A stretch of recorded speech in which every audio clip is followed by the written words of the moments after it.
Israel के फौजी पागल हो गए।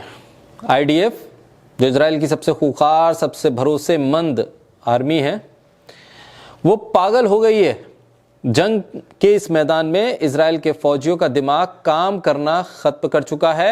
यानी दिमाग अब खत्म हो रहा है इजराइल के फौजियों के भीतर। जंग के मैदान में हार हार और हार के बाद इजराइल के फौजी रो रहे हैं, चिल्ला रहे हैं और कुत्तों की आवाज निकाल रहे हैं। यानी उनके दिमाग का संपर्क उनके शरीर से टूट गया है, सूझबूझ खत्म हो चुकी है और एक असंवेदनशील जिस्म के साथ वो जिंदा दिख तो रहे हैं, लेकिन उनकी हरकतें ये बता रही हैं कि वो किस कदर टूट चुके हैं।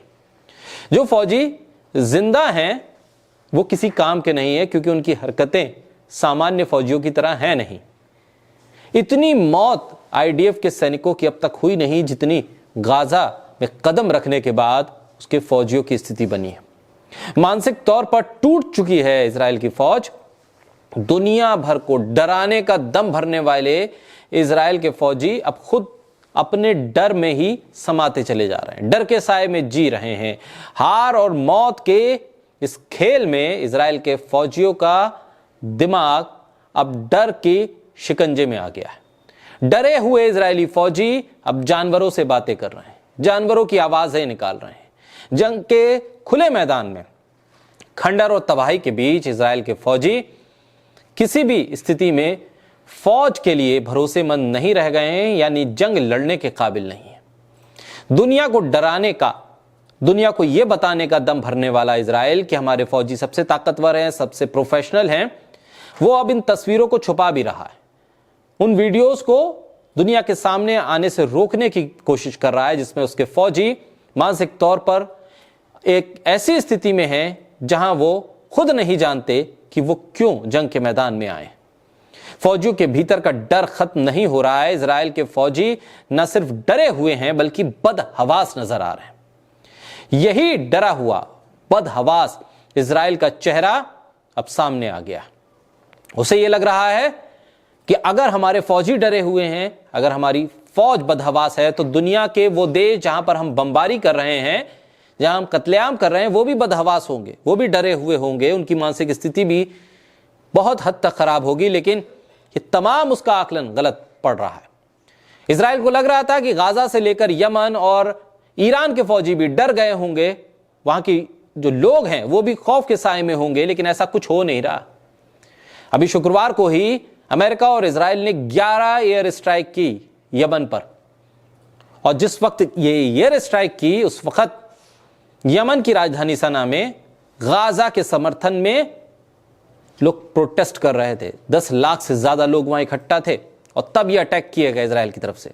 कोई घबराया नहीं, कोई भगदड़ नहीं मची, किसी ने प्रोटेस्ट को खत्म नहीं किया, बल्कि वहां नारे लगने लगे और ये कहा जाने लगा कि आप आगे बढ़ो। यमन की फौज से कहा गया कि आप आगे बढ़ो, अगर नया विश्व युद्ध छिड़ता है तो छिड़ने दो, हम डरेंगे नहीं, हम घबराएंगे नहीं। हमास के खिलाफ जंग लड़ रहा इजराइल यमन के हूतियों के निशाने पर भी। एक तरफ इजरायली फौजी बदहवास हैं, मानसिक तौर पर किसी काम के नहीं रह गए, दूसरी तरफ जिन देशों पर इजराइल हमला कर रहा है वो और वहां की फौज, वहां के लोग डरे हुए नहीं हैं, बल्कि इजराइल को जवाब दे रहे हैं।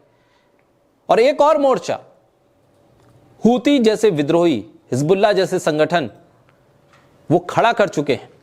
लाल सागर में अमेरिकी जो विमान वाहक है, मालवाहक जो जहाज है, उनको निशाना बनाया जा रहा है।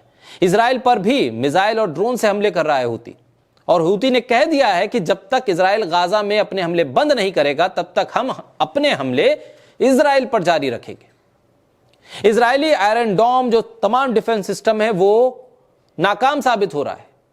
हूती सैन्य प्रवक्ता याह्या सारिया ने कहा है कि हमारा ग्रुप सैन्य अभियान चला रहा है, जबकि अमेरिकी दुश्मन यमन पर एक बड़ा हवाई हमला करने की तैयारी कर रहे थे। हमने अमेरिका के उस अभियान को विफल कर दिया। हमने हमले किए बैलिस्टिक मिसाइल का सहारा। अब हूती लेकर इजराइल पर सीधे हमले कर रहा है, जिसमें कुछ मिसाइल्स तो इजराइल के डिफेंस सिस्टम के निशाने पर आता है, लेकिन बाकी मिसाइल सीधे इजराइल में जाकर गिर रही हैं। हालात यह है कि इजराइल की आवाम अब बंकर्स में रहने को मजबूर हो गई है, ये आदी हो गई है।